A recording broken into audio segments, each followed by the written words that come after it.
আরো আছে, যেমন ঈশ্বরচন্দ্র বিদ্যাসাগর, মা বাড়ি থেকে চিঠি দেখলেন যে তুমি চিঠি পাওয়া মাত্র বাড়িতে চলে আসো। এখন মায়ের ডাক, চিঠি পাওয়া মাত্র বাড়ি আসতে হবে। কিন্তু খুব বর্ষা, জল ঝড় চলছে, কিভাবে বাড়িতে যাবে? দামোদর নদীতে বান ডেকেছে। তখন কি দেখে, একটা শ্রীগাল পার হয়ে যাচ্ছে। শ্রীগাল যদি পার হতে পারে নদী, আমি কেন পারবো না? তখন মায়ের নাম স্মরণ করে মানে সে দামোদর নদী পাড়ি দিলেন। ঝাঁপিয়ে পার হয়ে যে দেখে যে মা মানে লম্ফ, যেটা হচ্ছে লম্ফন আগে বলতো, সেটা জ্বালিয়ে মা বসে আছেন, অপেক্ষা করছেন আমার খোকা কখন আসবে।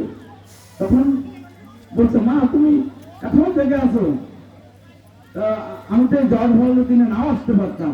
তখন বলতেছে, বাবা আমি জানতাম তুই আসবি। তো মা এবং সন্তানের মধ্যে এরকম হওয়া উচিত, মধুর সম্পর্ক। আমি ব্যক্তিগত